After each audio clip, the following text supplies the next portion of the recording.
Eu quero falar sobre o capítulo 10 de 1 Coríntios. No comecinho fala assim: exemplos da história de Israel. Ora, irmãos, não quero que ignoreis que nossos pais estiveram todos sob a nuvem e todos passaram pelo mal, tendo sido todos batizados assim na nuvem como no mar, com respeito a Moisés. Todos eles comeram de um só manjar espiritual e beberam da mesma fonte espiritual, porque bebiam de uma pedra espiritual que os seguia. E a pedra era Cristo, né? Aqui a gente vê que o próprio Senhor acompanhava aquele povo, né? Que era o povo de Deus realmente. Acompanhava e sustentava, né? A palavra fala que ele era a fonte, né? Ele era a pedra, né? A fonte era Jesus. Então, o suprimento vinha dele, ele caminhava com o povo, olhava pelo povo, cuidava do povo, né? Embora a palavra fala que embora esse povo, eles tenham visto grandes milagres de Deus, né? Foram libertos da escravidão, saíram do Egito, né? A maioria deles, a gente vê na história que pecou e acabou morrendo é, no deserto. E quantos milagres esse povo viu, né?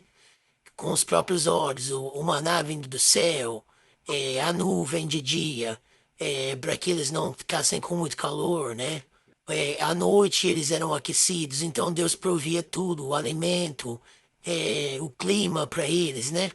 E isso mostra para nós quem que está no meio do povo de Deus, né?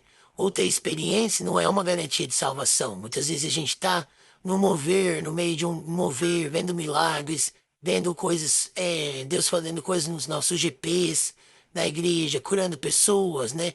Só que isso não é uma garantia que nós vamos ser salvos, né? Porque o povo ali, eles andavam, Deus andava com o próprio Deus andava com eles, né? Sustentando eles e mesmo assim, muitos morreram ali no deserto. Então, isso é um exemplo para nós, né? Porque no versículo 6 fala assim: ora, estas coisas se tornaram exemplos para nós, a fim de que não cobicemos as coisas más como eles cobiçaram. Vivendo no meio, né, de milagres e maravilhas, eles cobiçavam outras coisas, né? É, e nós hoje estamos no meio de pessoas de Deus, estamos ouvindo a palavra, estamos vamos falando poderosa para nós, né, nos cultos, na leitura bíblica, e muitas vezes a gente fica olhando para outras coisas, né? E a palavra, depois no 13 fala assim, ó, não vos sobreveio tentação que não fosse humano, mas Deus é fiel e não permitirá que sejais tentados além das vossas forças. Pelo contrário, juntamente com a tentação, vos proverá livramento, de sorte que possais suportar. Então, não adianta a gente falar, eu desisti, eu caí porque eu fui tentado.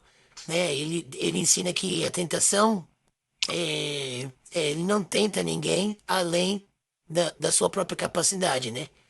É, ele não fala que há uma tentação que é irresistível, não tem como. Ele nos dá a chance, né? Ele conhece os nossos limites, o Senhor sabe até onde a gente pode suportar. Então ele não vai dar aquilo uma luta maior do que a gente pode, uma tentação maior do que a gente pode suportar, né? Então ele já nos dá o escape. Basta a nós escolhermos, né? Se a gente quer seguir o Senhor ou a gente quer a vida fácil, a vida das coisas, né? Que para nós, entre aspas, parecem boas, né? Porque muitas vezes, ler a Bíblia é difícil, ir num grupo de oração é difícil, né?